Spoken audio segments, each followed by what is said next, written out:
Bonjour, bonjour à tous, bienvenue sur le MUG. Je suis ravie de vous retrouver en ce mardi 31 janvier, dernier jour du premier mois 2023. J'espère que vous avez la pêche et c'est le MUG.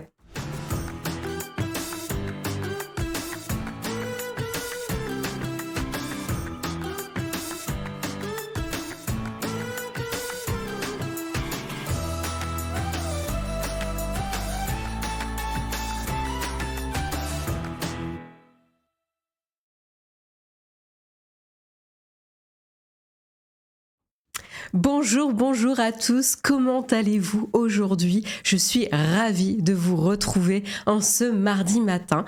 Est-ce que vous êtes levé du bon pied? J'espère. Moi ça va, j'ai la pêche. Les températures se sont un petit peu réchauffées, donc c'est un peu moins difficile de se tirer du lit. Puis les jours rallongent quand même, on le remarque un petit peu. J'ai aussi mon rhume qui recule un peu, même si je parle toujours du nez. Donc tout ça fait que je suis en meilleure forme cette semaine. Comment allez-vous de votre côté? Salut Indy, salut Japasweb, salut Hiroki Ravioli. Oh c'est trop mignon ça, Hiroki Ravioli. Salut Faivel, salut Chimera Live, salut Dora Larré, salut Scooby Media, salut Pauline, salut Yves Castel, salut Mediosam, salut Casqua, salut Samuel, salut Polaire75, salut JF162, salut Pierre Roots, salut Oleg, salut Kylian, salut Poppy, salut On Off Web, salut Judy Tool, salut Lex Wiss, salut Nico, salut Chloé, salut Arokarisu, salut Lulu Simpson, salut Pierrot Lecon, salut Petit Volt, salut BV Striker, salut Chemical Gamer. Comment vous allez ce matin? Il est trop tôt mais ça passe mieux avec un mug. Bah écoute, ravi que ça passe mieux avec un mug. On va se réveiller doucement, tranquillement, en bonne compagnie, discuter de l'actualité tech pendant que tu comates tranquillement de ton côté ou que tu te prépares pour la journée aussi, ça marche aussi. Salut Chourmo23, salut François, salut OGamer, salut AOE0. Bon, j'ai l'impression... Salut. Bon, voilà, écoutez, de quoi va-t-on parler quand même ce matin? Je vous ai préparé un petit menu sympathique pour débriefer de l'actualité tech. Donc, on va parler rapidement, je vous fais le petit sommaire.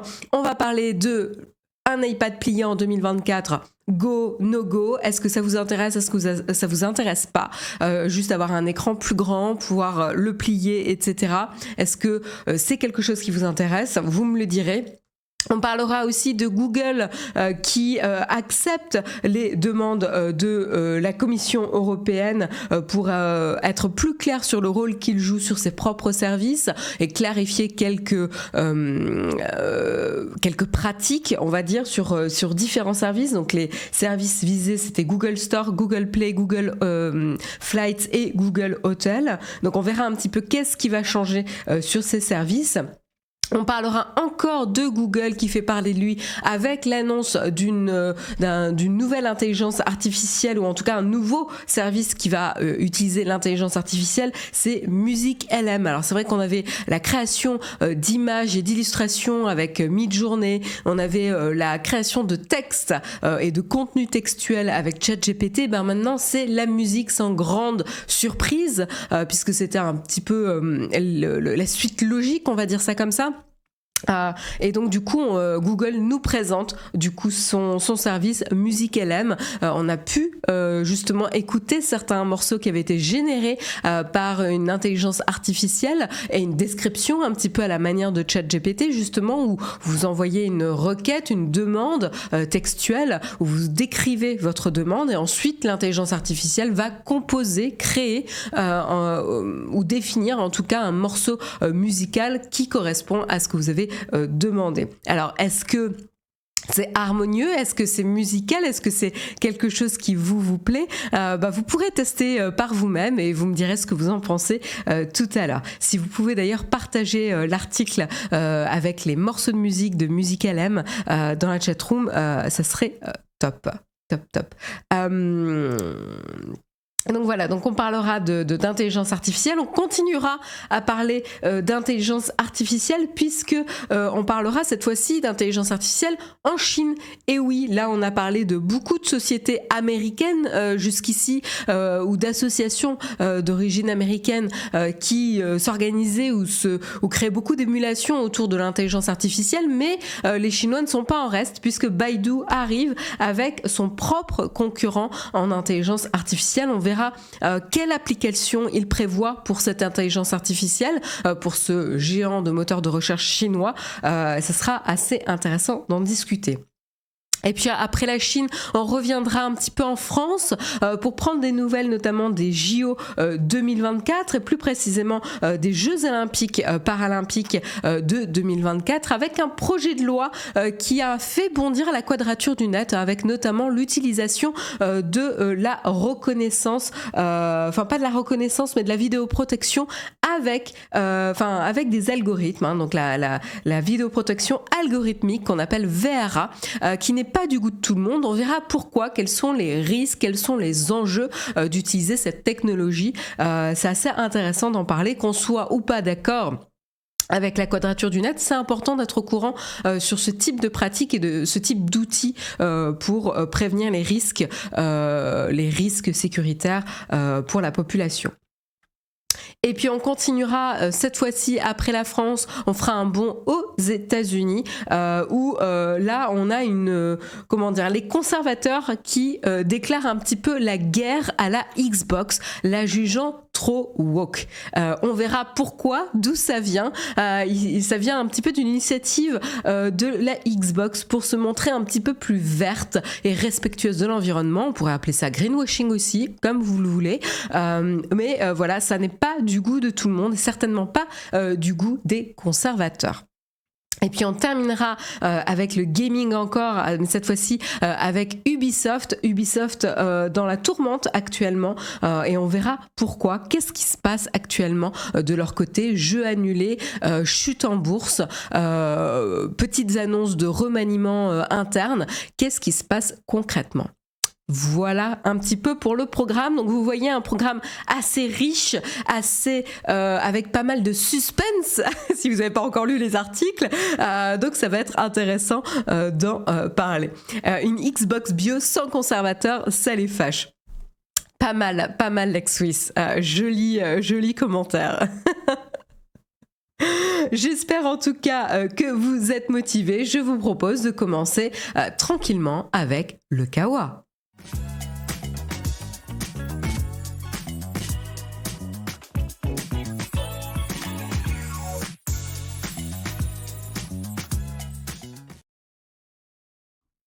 On commence du coup avec le premier article qui concerne le fameux iPad pliant. Mais c'est quoi cette histoire ? Non, c'est pas une blague.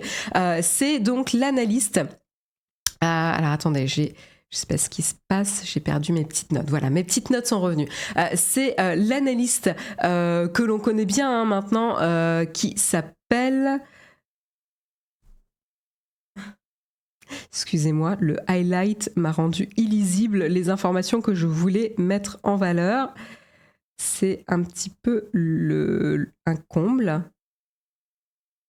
Voilà, donc l'analyste, je vais surligner son nom pour pouvoir le retrouver facilement, ça me l'a carrément effacé. Donc l'analyste Ming-Chi Kuo, parce que je voulais pas faire d'erreur, et c'est pas forcément évident à prononcer, donc l'analyste qu'on connaît qui est célèbre pour avoir des analyses assez fiables des projets ou des décisions d'Apple. Donc c'est pour ça que c'est intéressant quand même de parler de ces analyses, même si ça reste des rumeurs et que ce ne sont pas des annonces officielles de la société américaine à la pomme. Donc attention à prendre toujours avec des pincettes, mais c'est vrai qu'il est quand même assez fiable et donc c'est pour ça que je souhaitais en parler avec vous ce matin. Et donc il nous parle du projet d'Apple de proposer un iPad pliant. Alors c'est vrai que dès octobre dernier, on parlait d'écran pliant chez Apple et potentiellement leur arrivée sur des iPhones, mais aussi sur les tablettes tactiles comme les iPads.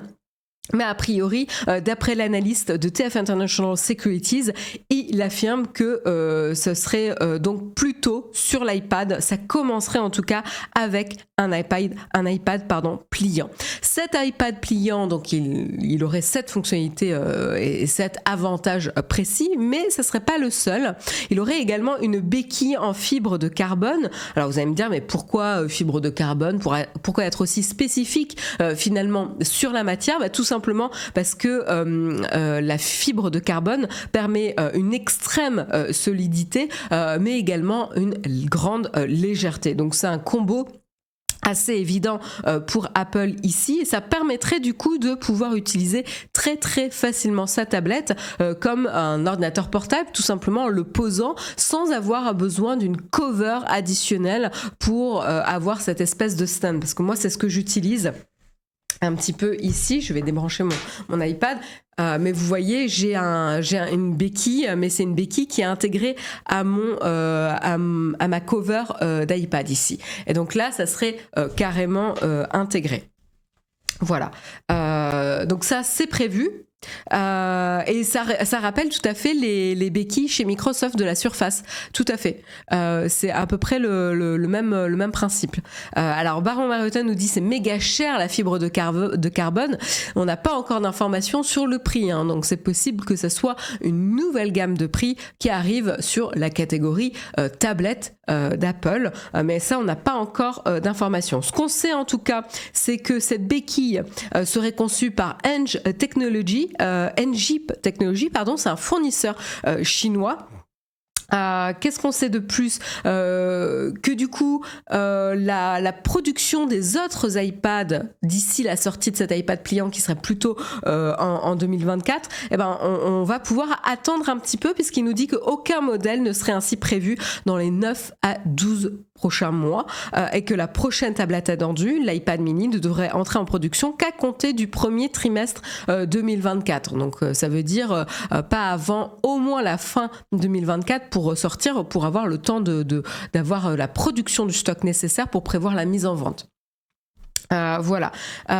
Et donc du coup, qu'est-ce que ça veut dire? Rappelons quand même que les derniers iPads en date... Excusez-moi, j'ai des petits bugs. Je ne sais pas ce que j'ai fait. Ah oui, désolé, j'ai appuyé sur mon Steam Deck et j'avais perdu mes petits boutons. Hop, on va bouger les choses pour pas créer de conflit. Et donc du coup, oui, pour rappel, les derniers iPads qui sont sortis, c'était l'iPad Pro M2 ainsi que l'iPad 10, hein, tous deux lancés en fin d'année dernière. Voilà, et donc du coup, a priori, aucun nouveau modèle, d'après l'analyste, hein, aucun nouveau modèle d'iPad prévu en 2023. Donc pour ceux qui se posaient la question de l'iPad et qui hésitaient un petit peu à investir maintenant ou à acheter le modèle de cette année, en tout cas, ne prévoyez pas trop ou n'attendez pas trop de modèles ce matin. Non, c'est Marion qui casse. C'est Guillaume qui casse tout, pas toi. Non. Là, c'était nickel. Je sais que Guillaume a streamé hier soir, mais le studio était dans un état nickel, tout paramétré pour que je puisse reprendre le mug sans me prendre la tête ce matin. Donc non, on ne jette pas la pierre à Mister Guillaume. C'est facile, de jeter la pierre aux gens comme ça. Mais non, on est une équipe. Voilà en tout cas pour cette rumeur d'iPad pliable. Du coup, vous, dans la chatroom, ça m'intéresse. Est-ce que vous, un iPad pliable, ça vous tente? On va faire un petit poll rapide, un petit sondage. Hop, voilà.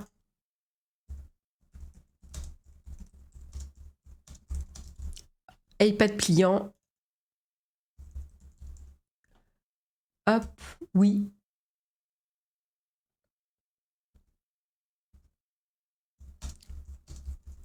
Hop, et on va dire hop, ça.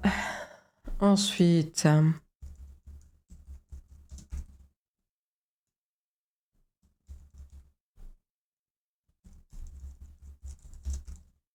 et voilà.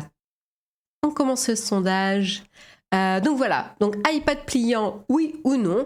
carrément, pourquoi pas, bof, absolument pas. Donc allez-y de vos votes pour voir si c'est quelque chose qui vous excite en termes de technologie. C'est vrai qu'on a pas mal dit ces derniers temps qu'il n'y avait plus forcément de renouvellement technologique ou en tout cas d'avancées technologiques flagrantes dans l'univers des smartphones. Après, les tablettes, c'est quand même pas très loin. Donc c'est intéressant de voir si c'est quelque chose qui vous intéresserait ou pas. Aloïs nous dit ça te chauffe mais que sur une grande taille. Et ça serait quoi du coup une grande taille pour toi? Parce qu'il y a l'iPad mini, l'iPad normal entre guillemets, puis il y a les iPads grand format. Toi tu serais vraiment sur les plus grands formats? Si un iPad plié en 2024, un autre constructeur va en sortir un en 2023. Bah, a priori, il n'y a que Apple qui fait des iPads. Après, il y a peut-être d'autres tablettes pliantes. Je crois que ça existe déjà d'ailleurs. Je me demande. J'ai un doute. Moi, je suis curieuse. Je dirais pourquoi pas. Moi, j'ai voté pourquoi pas et j'ai l'impression d'ailleurs que c'est la majorité. Enfin, on est à pourquoi pas et bof à l'égalité. Hein. Voilà, c'est les deux pour l'instant. Ah, pourquoi pas repasse un petit peu devant. Garougari nous dit pliant non, mais qui s'étend oui. Ah, c'est très spécifique, très spécifique. Victory nous confirme que ça existe bien, hein, des tablettes pliantes. Baron Maroton nous dit moi qui dessine sur iPad Pro, j'adorerais un modèle 15 pouces qui se déplierait pour faire un genre de 20 pouces, le rêve. Trop bien. Il y a Aloïs qui nous spécifie genre un 12,9 pouces qui deviendrait un 8 pouces pour le transport. Ouais, ok, très clair. Est-ce que c'est aussi utilisable plié? C'est une bonne question, Xinili. Ça, je n'ai pas de détails encore. C'est une bonne question.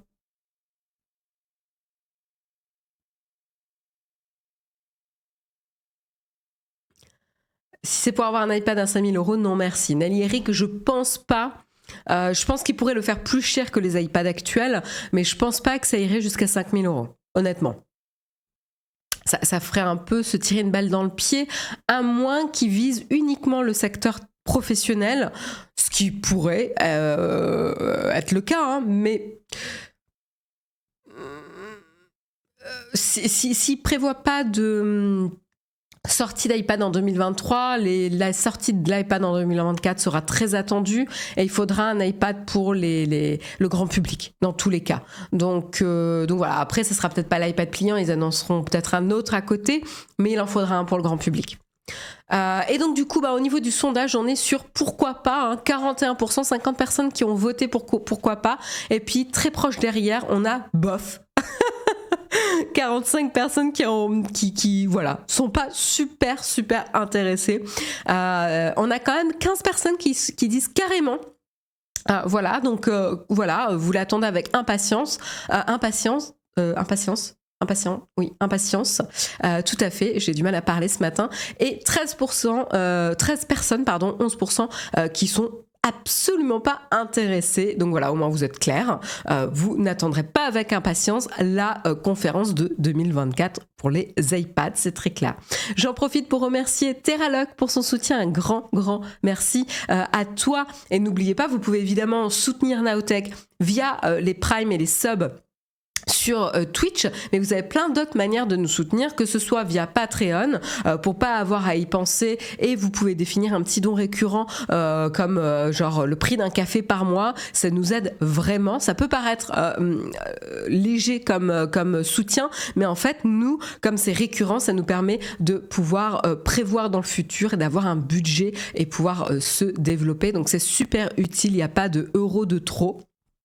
Ou de euros qui ne comptent pas, ça nous aide beaucoup. Donc un grand merci à vous. Il y a ça, il y a évidemment pensez à utiliser les liens d'affiliation, ça vous coûte rien et nous, ça nous permet d'avoir un revenu par rapport à ça. Si les vidéos en plus qu'on vous propose vous ont aidé à choisir les produits que vous achetez, donc pensez un petit peu à nous et évidemment d'en parler autour de vous pour faire connaître la chaîne à vos amis ou vos proches. Donc voilà, plein de manières différentes de nous soutenir. Merci beaucoup d'ailleurs d'ailleurs faire Jess de partager le lien d'affiliation. Merci beaucoup. On continue du coup avec le prochain article, la prochaine news de ce matin, c'est Google qui montre patte blanche auprès de la Commission européenne qui l'appelait à faire davantage preuve de transparence dans ses pratiques. Et donc ils ont répondu à l'appel.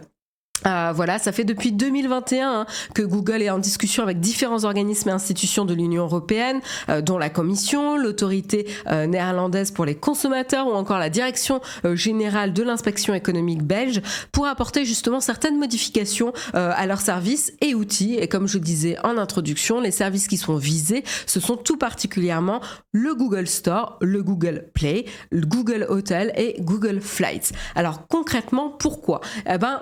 Tout ça, ces discussions, ça a pour but de garantir le respect des règles de l'Union européenne en matière de protection des consommateurs. Donc c'est quand même pour vous protéger, vous et moi, en tant que consommateurs des services Google. Donc vraiment le but, c'est que Google soit plus transparent dans son rôle.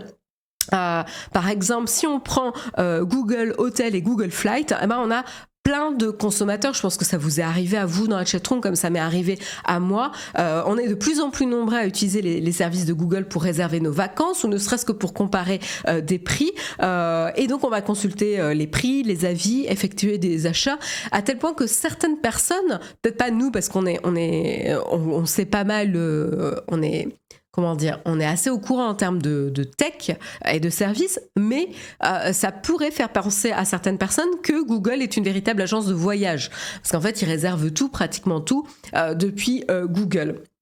Et donc du coup, c'est pas forcément très très clair ce qui se passe. Donc du coup, Google a promis de préciser justement aux consommateurs par le biais d'une mention claire s'ils réalisent directement leur achat via Google ou si la firme n'agit que comme un simple intermédiaire dans la transaction. Donc ça va permettre de clarifier un petit peu le rôle de chacun ici.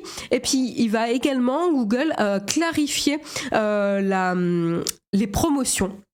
Voilà, quand il y a des promotions et des opérations qui se déroulent avec des prix barrés, notamment sur les nuits, les prix des nuits d'hôtel ou les prix de vol d'avion, il va clarifier le prix utilisé comme référence lorsque des promotions font l'objet de publicité sur la plateforme et mentionner aussi le fait que des avis pour notamment Google Hotel ne sont pas vérifiés. Ça, c'est assez important. Quand même pour mettre un curseur sur la véracité ou pas des avis de Google Hotel. Donc c'est toujours intéressant à savoir. Donc ça c'est bien, vers plus de transparence, plus de facilité pour comprendre un petit peu les promotions et lire les promotions. Parce que alors c'est vrai qu'avec les pourcentages, etc. et les prix barrés, des fois on est un petit peu perdu. Donc d'avoir le prix de référence sur lequel la promotion s'applique, c'est toujours assez utile. Ça vous permet de pas agir uniquement sur l'excitation de la promotion. Et puis on continue aussi avec les autres services, notamment le Google Play Store et le Google Store. Donc pour ces deux services, donc l'une la boutique d'applications Google Play Store et l'autre la boutique juste de Google, la Google Store.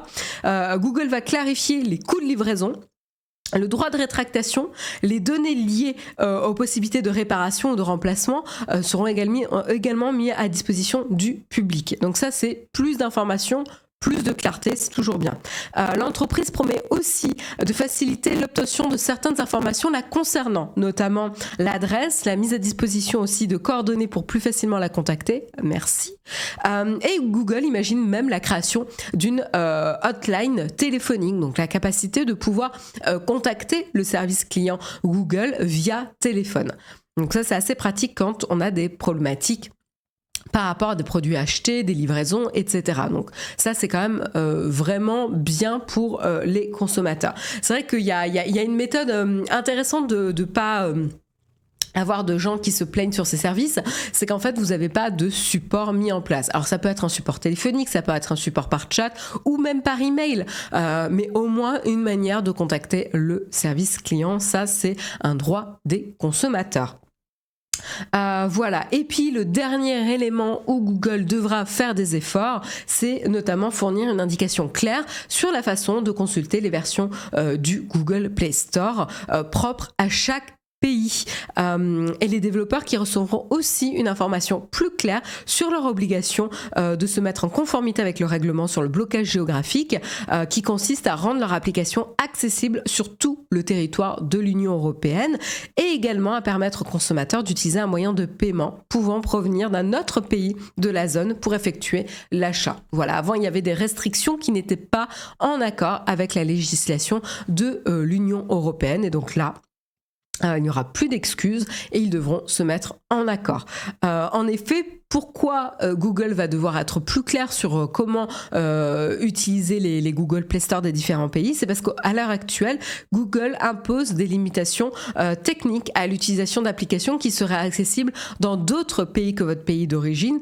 Si par exemple vous êtes en voyage, si vous séjournez temporairement dans un autre pays, voilà, il y aura potentiellement des limitations.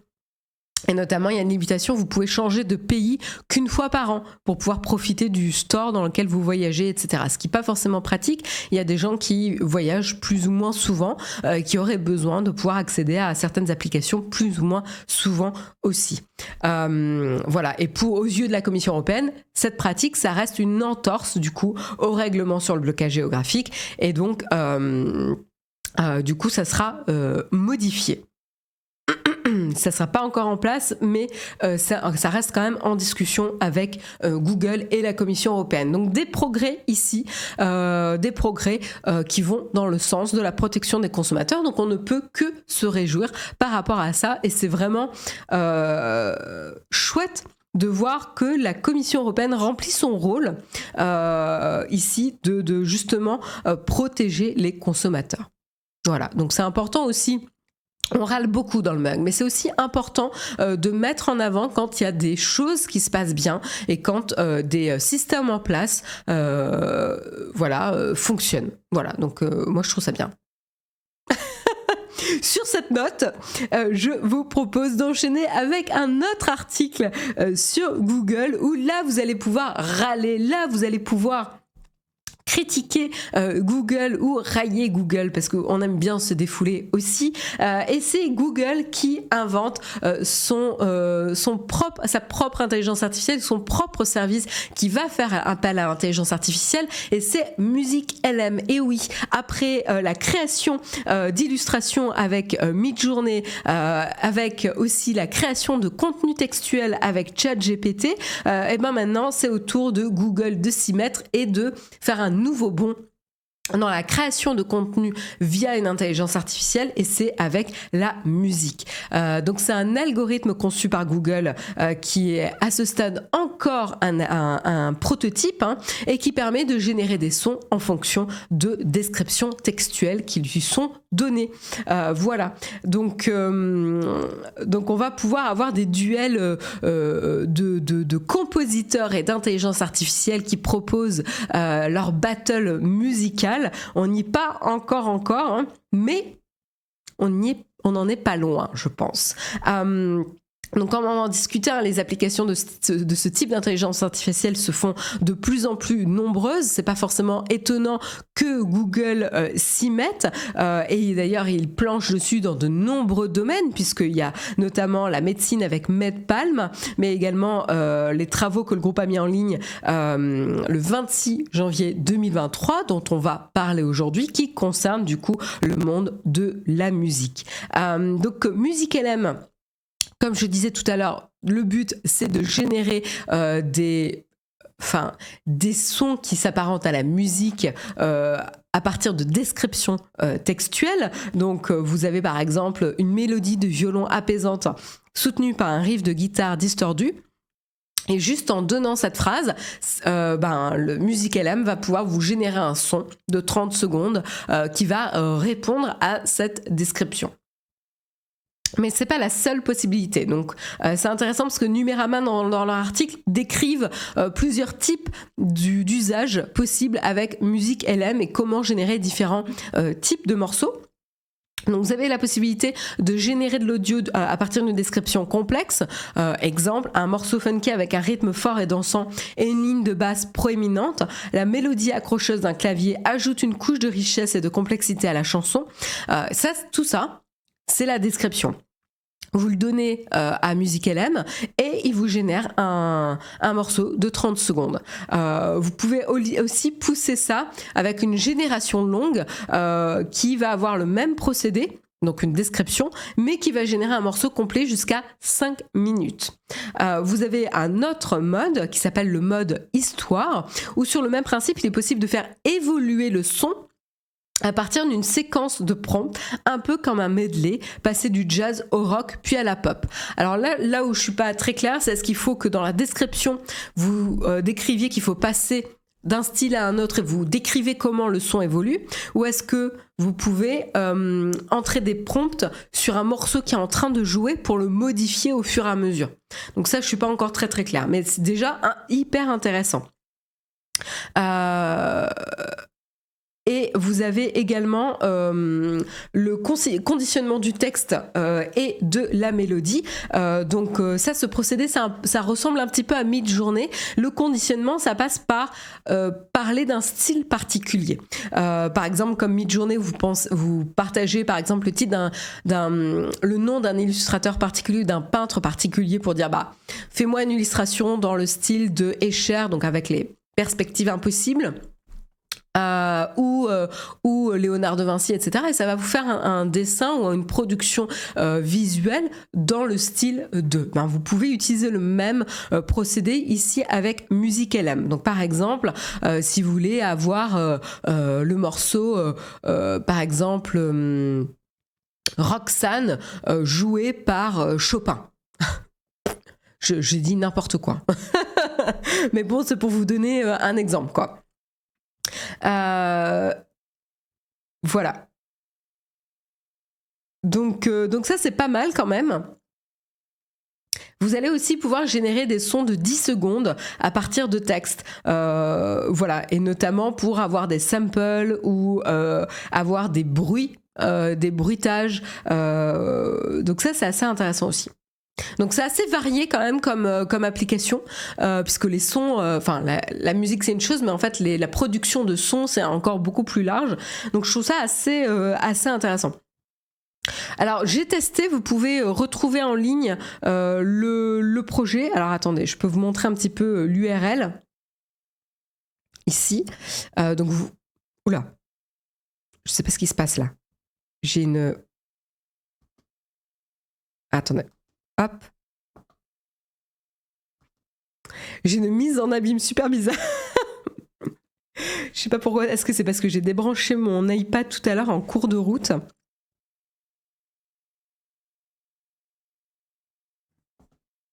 Non. Je sais pas. Bon, c'est pas très très grave. Non, c'est bon. J'ai mon assistant de live qui est un peu trop entreprenant. Bon, c'est pas grave, mais vous pouvez trouver l'URL. Donc, je peux vous la citer, l'URL du projet de Google, google-research.github.io/Seanet, SEANET/musicalm/exemple au pluriel. Et vous pourrez tomber du coup sur la page de Musicalm avec les différents extraits de sons. Donc, ce qui est intéressant, c'est que vous avez la description qui a servi à générer le son. Donc, vous pouvez vraiment comparer ici le résultat, le prompt et le résultat. C'est assez inégal, je trouve. En termes de résultats, moi, je me suis amusée à les écouter. Il y en a qui passent plutôt bien et il y en a d'autres qui passent pas du tout. C'est absolument pas mélodieux et assez désagréable à l'oreille. Donc ça, c'est assez intéressant juste pour le fun de tester un petit peu les résultats de Google. Je vous encourage à aller jeter un œil. Merci beaucoup Grolb de partager le lien du coup de Musicalm avec les exemples. Voilà, c'est dans la chatroom pour ceux qui sont intéressés. Merci beaucoup pour le partage. Voilà en tout cas pour Google qui y va de son intelligence artificielle. Et puis c'est que le début encore une fois, parce que là on parlait donc de la musique, on parlait aussi de l'application médicale avec l'autre projet sur lequel ils travaillent, mais on sait aussi qu'ils explorent un petit peu comment utiliser l'intelligence artificielle avec leur moteur de recherche. Donc on en est vraiment qu'au début, je pense qu'on va continuer à beaucoup en parler en 2023, donc accrochez-vous. on vous accompagnera justement pour mieux comprendre les impacts de ce type de nouvelles technologies. Et puis on continue avec l'intelligence artificielle, mais cette fois-ci en Chine. C'est pas forcément étonnant, hein. Il n'y a pas que les Américains qui vont évidemment explorer l'utilisation de l'intelligence artificielle, et donc c'est tout à fait logique que la Chine, elle aussi, s'y mette, et c'est par l'intermédiaire de Baidu. Baidu, donc on le sait, hein, donc c'est le fameux moteur de recherche chinois, enfin le célèbre moteur de recherche chinois. Donc on sait que ChatGPT a provoqué beaucoup de remous au sein des géants de la tech, et c'est un peu le branle-bas de combat du côté de Google, mais pas que chez Google, puisque on a également du côté des BATX, l'équivalent des GAFAM en Chine, qui vont s'emparer un petit peu du sujet de l'intelligence artificielle. Et donc du coup, ils ont annoncé en tout cas qu'ils allaient lancer un chatbot doté d'une intelligence artificielle similaire à ChatGPT au mois de mars prochain. Donc ça arrive très vite. Et donc ça, c'est une information qui a été partagée par Reuters. Voilà, donc au moins c'est assez fiable, on va dire, Reuters quand même. Et c'est quoi l'application ? Donc le chatbot sera en tout cas, c'est ce qu'ils disent, hein, Baidu, petit à petit intégré au moteur de recherche de la société afin d'en améliorer les résultats. Donc le but, c'est vraiment ici d'améliorer les résultats du moteur de recherche. Le but, c'est de proposer lors de l'émission d'une requête non seulement des liens, mais également du contenu directement produit par l'intelligence artificielle. Voilà, donc c'est intéressant parce qu'en fait, d'une part, vous aurez le choix de faire la recherche par vous-même pour trouver l'information que vous cherchez via une liste de liens mis à votre disposition. Et de l'autre côté, vous aurez directement le contenu généré par l'intelligence artificielle mis en avant. Donc je ne sais pas trop comment ça va se traduire en termes de visuel et d'organisation de l'information et de hiérarchie de l'information, mais je serais vraiment très curieuse de tester ça en mars sur justement comment ça va se passer et les usages. Est-ce que les gens vont finalement arrêter de cliquer sur les liens ? Ou est-ce que finalement ils vont pas faire confiance au contenu, ou est-ce qu'ils vont même se dire que c'est du vrai contenu ou du contenu faux généré par intelligence artificielle ? Est-ce qu'ils vont se poser ce genre de questions ? Je m'interroge beaucoup parce que là on parle vraiment au grand public, pas aux fans de tech. Donc je trouve ça intéressant en termes d'implication ici et d'impact au sein de la population. Voilà, donc c'en est vraiment qu'au début, hein, on n'a pas plus d'informations sur cette news et sur le développement que Baidu songe faire de l'application de l'intelligence artificielle dans leur moteur de recherche, mais ça sera un premier test qui démarrera donc en mars ici. Hiroki Ravioli qui dit avec le gouvernement chinois, ça va être pas mal comme intelligence artificielle biaisée. Alors j'ai envie de te dire, on peut jeter la pierre aux Chinois, mais en termes de biais d'intelligence artificielle ou d'algorithme, je pense qu'on n'est pas les derniers. En termes de biais, je pense qu'on est assez terrible, que ce soit l'Europe ou les États-Unis, on est vraiment mauvais. Très mauvais, et on en parlera tout à l'heure sur la problématique de ces biais. C'est quoi ces biais ? Enfin, je peux vous le rappeler rapidement. C'est que ces algorithmes sont quand même entraînés avec des modèles de données spécifiques. Et si ces données sont biaisées, c'est-à-dire si vous parlez de reconnaissance d'images, et Google en avait fait les frais d'ailleurs de son côté, c'est que si vous entraînez un modèle à faire de la reconnaissance d'images basée sur un sample ou un échantillon d'images qui est biaisé, c'est-à-dire avec une peu de représentativité des minorités, eh ben vous allez atterrir avec des résultats mauvais et qui vont causer préjudice à ces minorités, notamment difficulté à reconnaître des visages à la peau noire, etc. On l'avait vu que Google confondait des personnes avec la peau noire avec des singes. Donc c'est quand même assez dramatique. Et là, on peut entre guillemets en rigoler, certes que ça reste offensant, mais en rigoler quand c'est juste de la reconnaissance de photos. Mais en fait, si on en vient à utiliser ces algorithmes ou ces reconnaissances dans des applications type judiciaire ou de surveillance, c'est dramatique comme impact. Donc les biais sont vraiment présents parce que le modèle de données est biaisé, que les personnes qui travaillent sur ces outils, ces algorithmes et ces intelligences artificielles ne sont pas représentatives de la population et manquent de diversité. Il y a cette problématique que dans les ingénieurs qui travaillent sur ce type de format, c'est souvent des jeunes hommes blancs. Voilà, ou caucasiens, quoi. Du coup, c'est un vrai problème. Parce que du coup, ils ne vont pas se rendre compte du manque de représentativité des minorités. Parce qu'ils vont se dire, moi, je suis partout. En effet. Donc ça, c'est un vrai danger. Mais on en parlera parce que j'ai un article justement qui creuse un petit peu sur les problématiques que représente cette surveillance avec justement les modèles. Oleg nous dit, ce dont tu parles sont des accidents involontaires. Les devs n'ont pas voulu ça sciemment à la base. Les biais de la gouvernance chinoise sur ce qui est possible de dire, visiter ou non, sont volontaires, eux. Il y a les deux types, en effet, je suis d'accord, mais les deux sont dramatiques. Il ne faut pas minimiser l'impact du biais involontaire. Moi, je trouve ça... parce que c'est involontaire, c'est pas grave. Non, je suis pas d'accord. En tout cas, c'est mon avis. Parce que... ça va avoir des impacts très négatifs envers une population, surtout quand on commence à démocratiser l'usage. Alors après, en effet, toute technologie peut être utilisée à mauvais escient. Et là, c'est ce qu'on pourrait craindre de la Chine ou de tout régime autoritaire pour ce type de nouvelles technologies. Mais c'est pas nouveau, j'ai envie de dire. Ils le feront avec l'intelligence artificielle, ils le feront avec autre chose. Mais par contre, les biais, c'est un risque, même si c'est involontaire, c'est un risque présent pour toute équipe qui travaille dessus.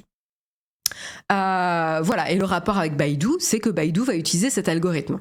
Donc, voilà. Donc, tout algorithme, il faut faire attention aux biais. Sur cet article. On continue du coup justement sur le sujet de la surveillance ou de la vidéosurveillance ou vidéoprotection. Choisissez le mot qui vous plaît. Pour ceux qui sont contre cette technologie, ils vont l'appeler vidéosurveillance pour faire flipper les gens. Pour ceux qui veulent pousser ce genre de technologie, ils vont l'appeler vidéoprotection pour avoir une portée positive. Donc, c'est intéressant comment ici, les mots utilisés vont conditionner le positionnement de l'article ou des positionnements politiques des organismes qui s'expriment sur le sujet. Donc ça, c'est assez intéressant. Donc on va parler de l'algorithme donc contrôlé par intelligence artificielle qui va faire son arrivée lors des JO 2024. Alors, qu'est-ce qui se passe concrètement ? Pourquoi on parle de ça aujourd'hui ? Le Sénat doit voter aujourd'hui un projet relatif de loi relatif aux JO qui introduit l'expérimentation de la vidéoprotection algorithmique. Donc, vidéoprotection, c'est le terme utilisé par le gouvernement. Donc, vidéoprotection algorithmique appelée VRA pour une durée de 2 ans. Cette technique permet en fait de détecter des mouvements anormaux dans la foule afin d'alerter l'opérateur au centre de visionnage sans toutefois traiter les données biométriques.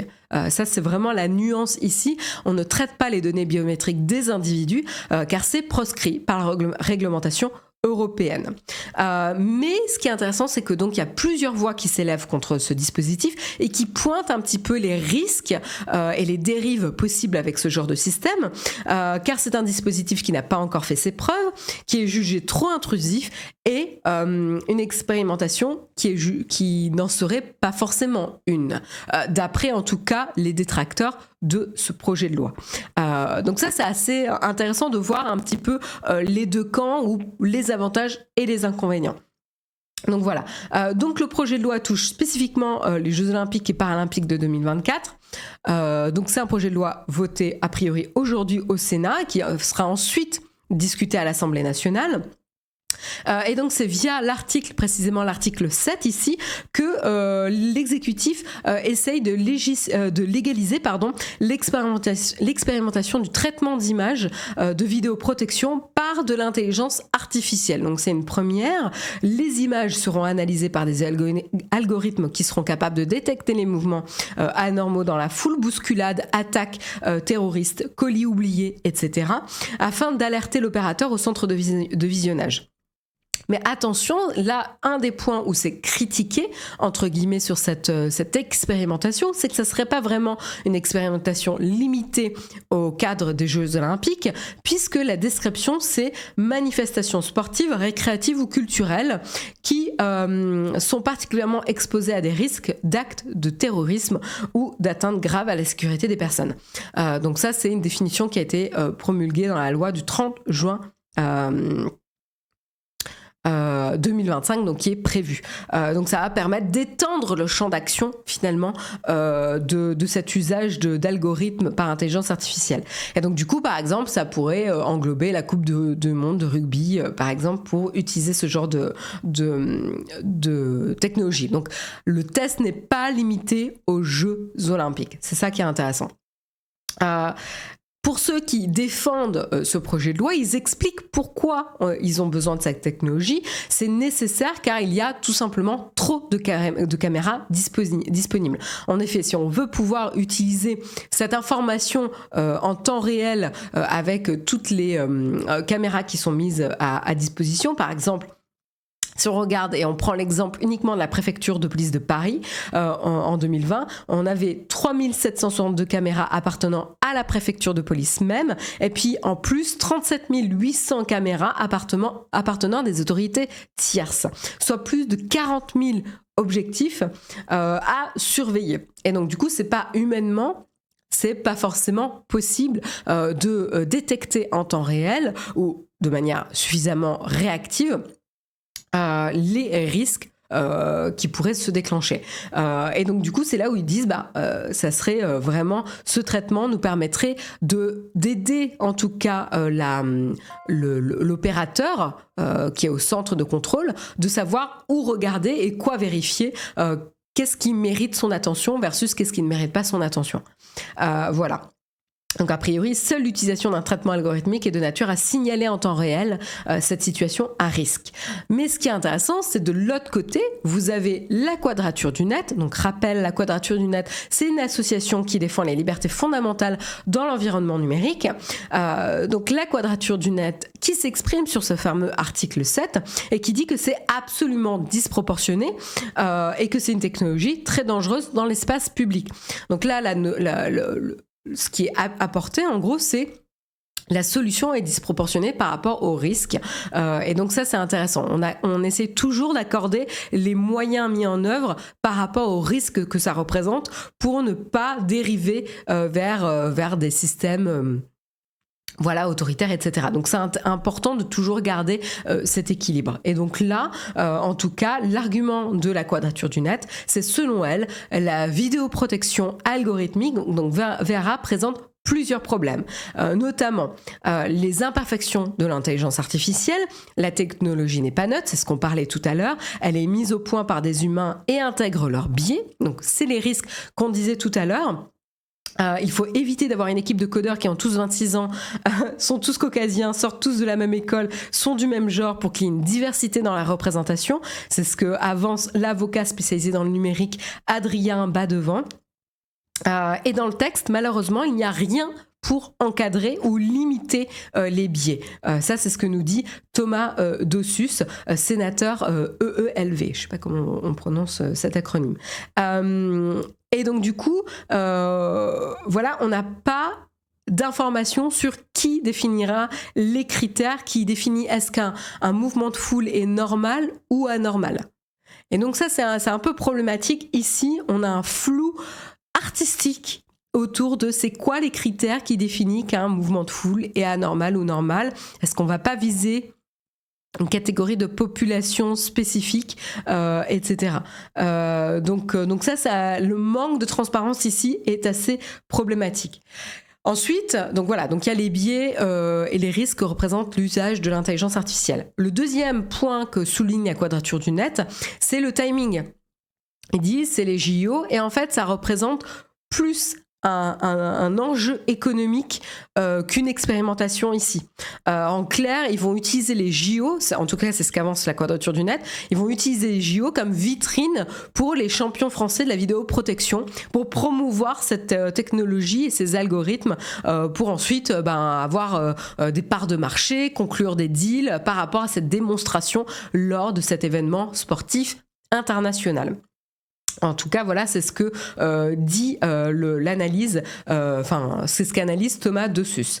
Et c'est ce qu'a réaffirmé d'ailleurs Gérald Darmanin au Sénat, et qui est sous couvert de secret industriel, c'est impossible de savoir comment sont calibrés les algorithmes. Donc ça, c'est un vrai problème. Je comprends l'enjeu de secret industriel, mais en même temps, il y a vraiment un risque sur ce type de technologie aussi. Donc c'est intéressant, je trouve, d'avoir un petit peu les deux approches, et c'est là où on peut réaliser aussi combien c'est bien d'avoir ce type d'association qui permet au moins d'avoir un dialogue et une discussion sur les risques et les enjeux que ça représente pour l'espace public et donc les citoyens aussi. Donc je lis un petit peu vos commentaires dans la chatroom.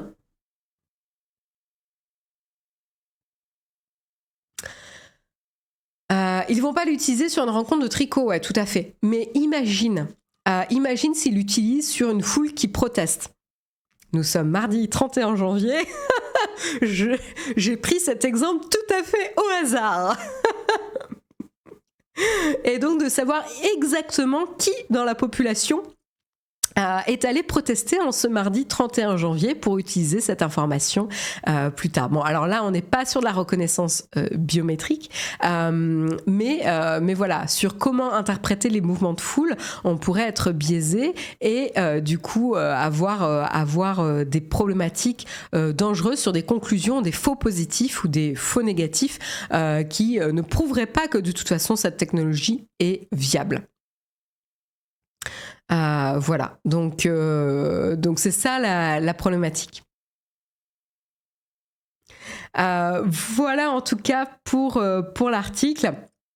Un autre point qui a été critiqué, c'est qu'il n'y a pas de, et ça c'est assez étonnant, il n'y a pas de système de mise en place pour évaluer les performances lors de ces événements, lors de cette phase de test. C'est assez étonnant. Il n'y a pas de plan prévu pour faire une évaluation de la qualité de l'expérimentation et des résultats pour voir si est-ce que ça a fonctionné, est-ce que ça n'a pas fonctionné, dans quelle mesure ça a fonctionné. Donc voilà, je pense que ça aussi c'est tout à fait logique qu'on attende de voir un retour sur un investissement, quoi, de mesurer l'impact de ce type de technologie. Et c'est une des choses d'ailleurs qui a été pointée du doigt. La Cour des comptes avait demandé de produire une évaluation de vidéoprotection, de la vidéoprotection en général, puisqu'on a pas mal de caméras qui sont utilisées, donc on en parlait tout à l'heure en Île-de-France, en tout cas sur la préfecture de Paris, mais on n'a toujours pas aujourd'hui d'évaluation de l'efficacité ou non de la vidéoprotection. Donc on met des caméras partout, mais on ne sait pas dans quelle mesure c'est efficace. Donc ça c'est assez intéressant. Et il y a des études qui montrent que la vidéoprotection ne fait pas forcément dissuasion, elle ne sert pas non plus à rassurer les gens, et c'est la démarche de communication autour de l'installation des caméras qui produit cet effet, et encore ça reste à court terme puisque du coup ça s'atténue avec le temps, après l'impact de la campagne. Voilà, donc à voir vraiment si l'impact finalement de la vidéoprotection sert vraiment le public, les citoyens, ou sert le gouvernement. Donc ça c'est intéressant quand même de se poser ce genre de questions face à ce type de technologie. Voilà, sujet léger ce matin.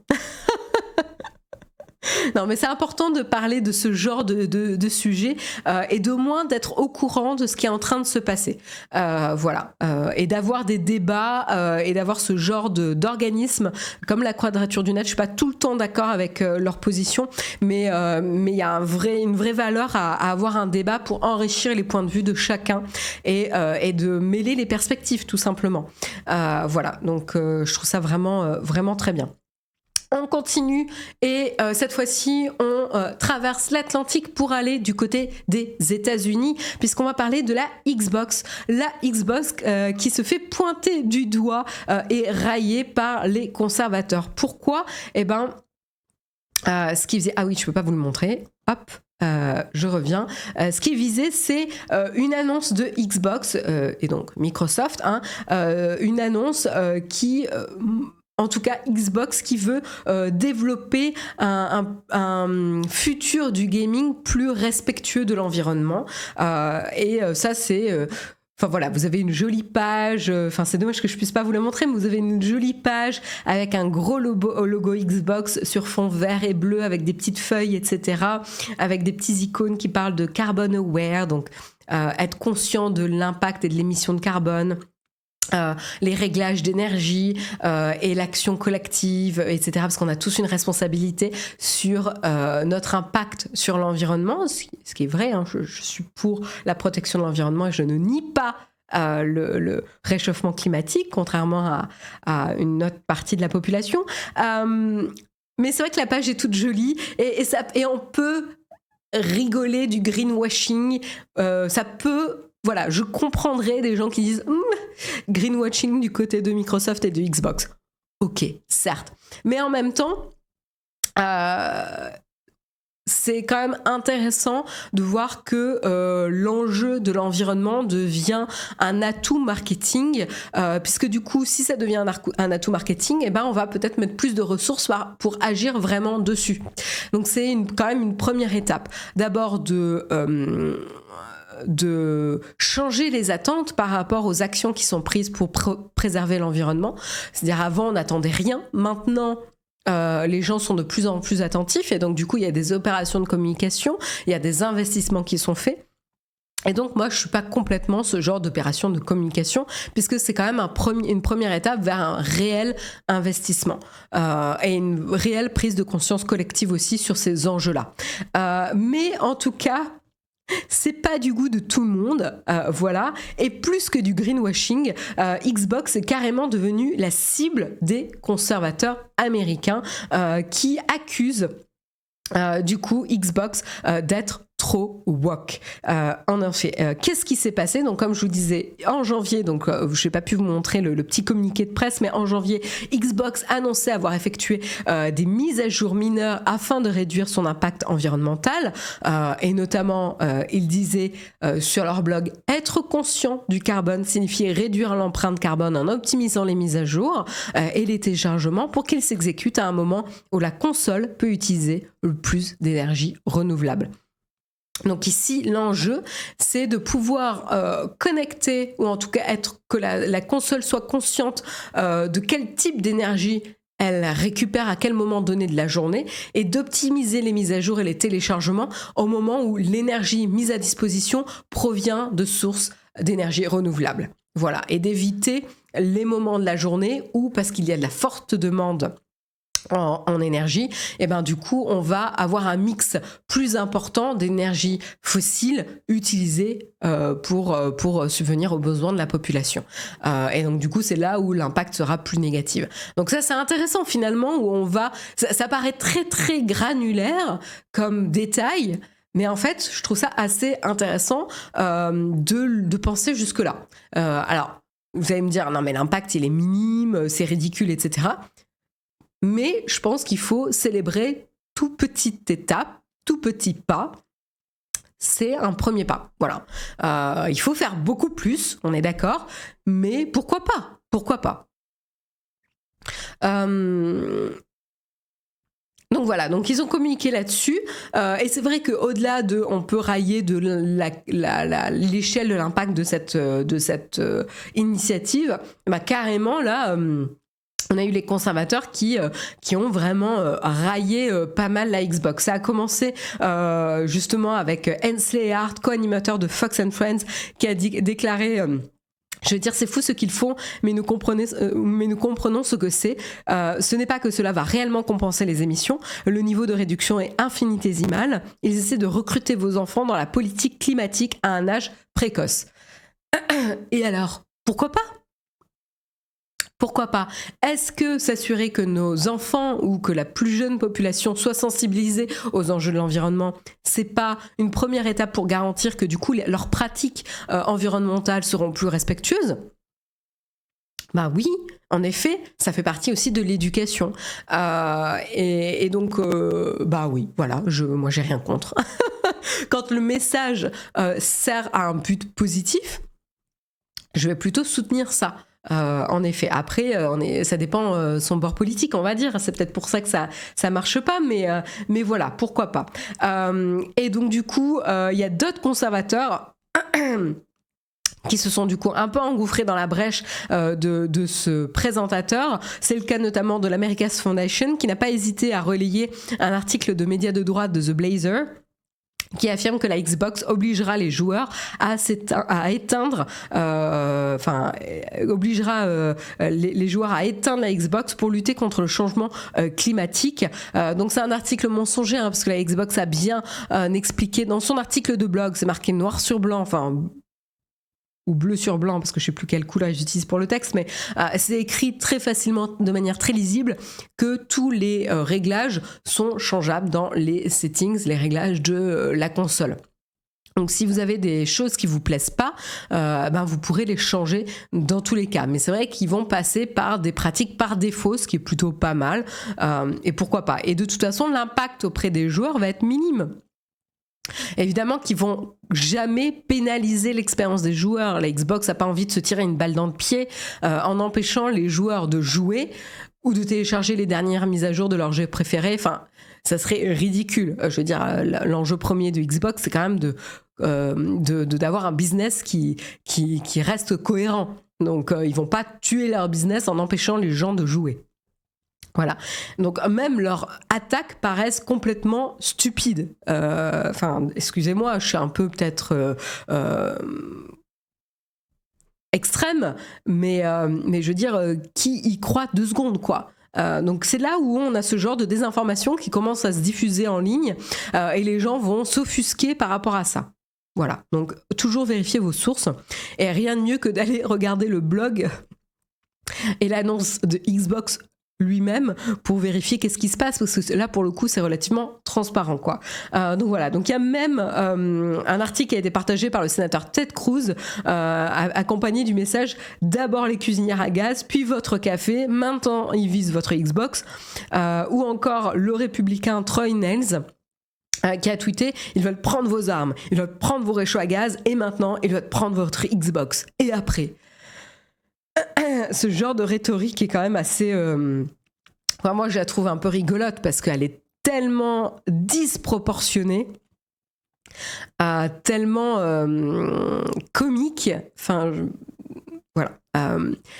Bref, voilà. Donc, je ne vais pas passer plus de temps là-dessus, mais en tout cas, Xbox s'en prend plein la gueule actuellement par les conservateurs. Ce serait intéressant de voir s'il y a un vrai impact sur les ventes de la console, parce que mine de rien, ça peut avoir un impact si l'électorat qui joue, enfin en tout cas les personnes qui jouent à Xbox sont sensibles à ce type de discours, ça peut avoir un vrai effet, quoi. Donc attention aussi quand même à l'impact business côté Xbox. On termine les articles du jour et l'émission avec cette dernière news que je voulais quand même mentionner. Et cette dernière news concerne Ubisoft. On reste un petit peu dans le gaming.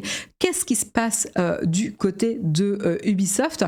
On se demande un petit peu si c'est pas la crise. Ils se retrouvent un petit peu en galère. Il y a une grève inédite du personnel en France, il y a une chute en bourse, il y a des jeux annulés.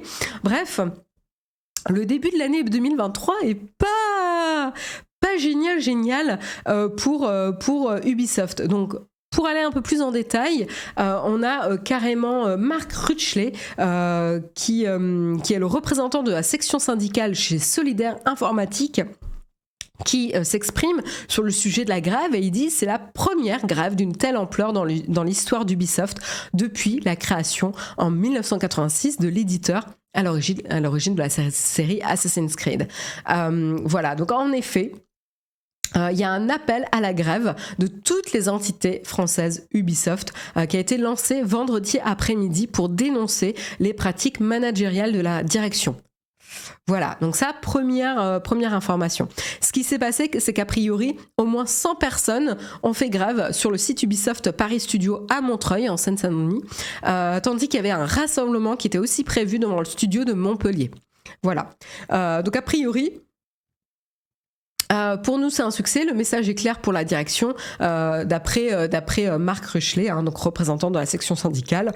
Pour lui, de son côté, l'appel à la grève a fonctionné, le mouvement du syndicat, en tout cas le mouvement syndical a marché. On verra si la direction agit et déclenche un dialogue. Du coup, pour l'instant, ils ne se sont pas exprimés suite à ce mouvement. C'est vrai que c'est assez rare de voir ce type de mouvement dans le milieu du jeu vidéo. On avait eu notamment fin 2021 une grève de 5 semaines qui avait marqué du coup chez Activision Blizzard, qui avait quand même été aussi sous le feu des projecteurs suite à beaucoup de scandales qui avaient éclaté, et qui avait abouti d'ailleurs en mai dernier à la création du premier syndicat au sein de l'entreprise américaine.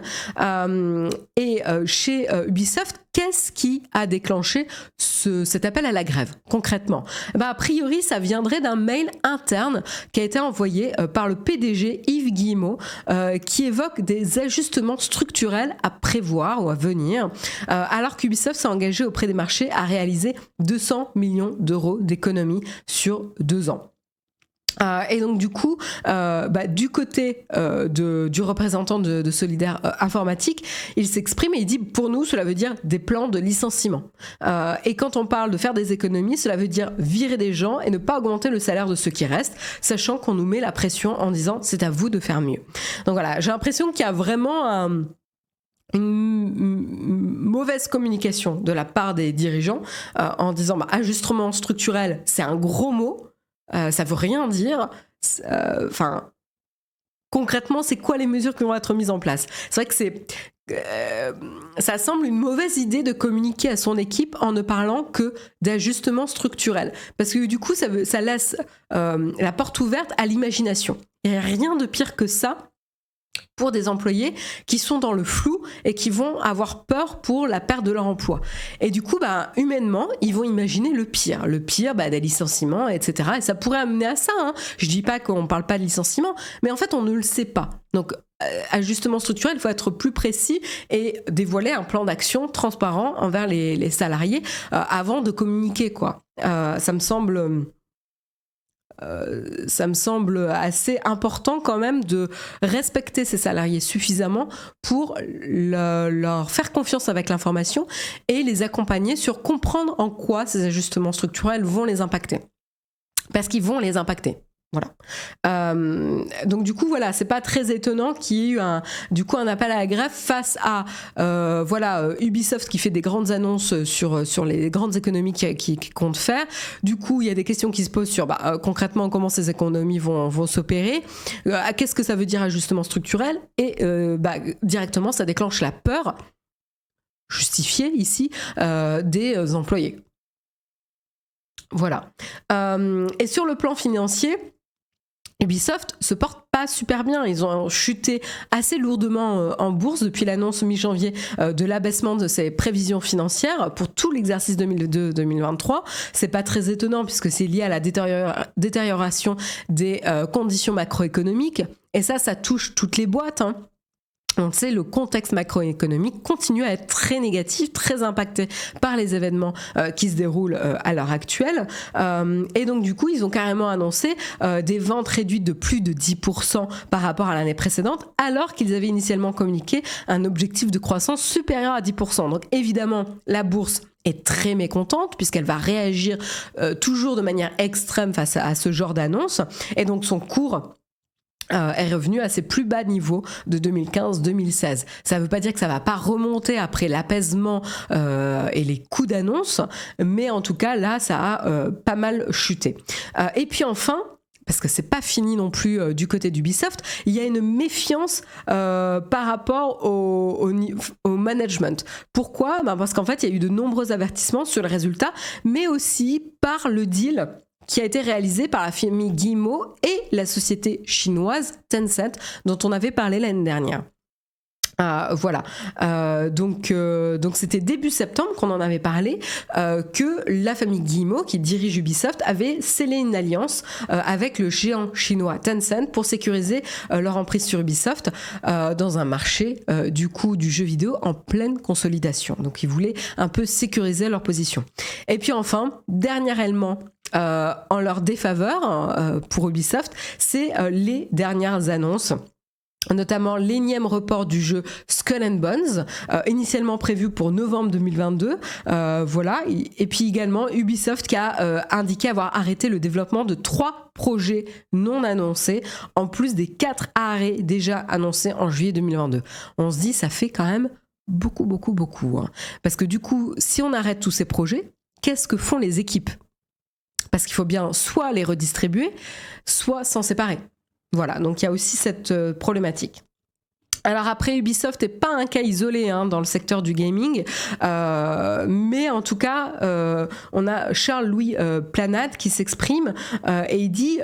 l'impact et l'impact du Covid-19 et des conditions macroéconomiques a l'air d'être beaucoup plus marqué chez Ubisoft que chez les autres éditeurs. Donc ça, c'est assez intéressant. Après, encore une fois, il ne faut pas oublier que la bourse réagit très fortement, mais oublie vite aussi. Donc, c'est possible que les mouvements de bourse s'apaisent. Mais voilà, ça va quand même... Il y a des signaux quand même plutôt inquiétants du côté d'Ubisoft. À voir ce qui va se passer en 2023. Voilà pour Ubisoft, c'est du coup la dernière actualité. J'en profite pour remercier Team BNDB pour ton soutien. Un grand merci à toi pour ton soutien. Je regarde un peu les commentaires dans la chatroom avant de nous quitter. Il y a plein d'indés à Montpellier, mais bon, pas certains qui pourront recruter s'il y a des dégrassements. Oui, comme je disais, le contexte macroéconomique touche toutes les boîtes. Donc, il y en a qui sont tenus de délivrer leurs objectifs, enfin de communiquer sur leurs objectifs et leurs plans parce qu'ils sont entrés en bourse. D'autres qui sont qui n'ont pas besoin parce qu'ils ne sont pas en bourse. Mais ça ne veut pas dire qu'ils ne sont pas touchés par le contexte macroéconomique. Il faut aussi avoir la capacité d'engager dans un contexte où on va essayer de survivre à ce climat macroéconomique très défavorable. Donc il y a ça aussi. Donc pas dit que les autres boîtes peuvent se permettre d'engager. C'est ça aussi. Donc à voir ce qui va se passer.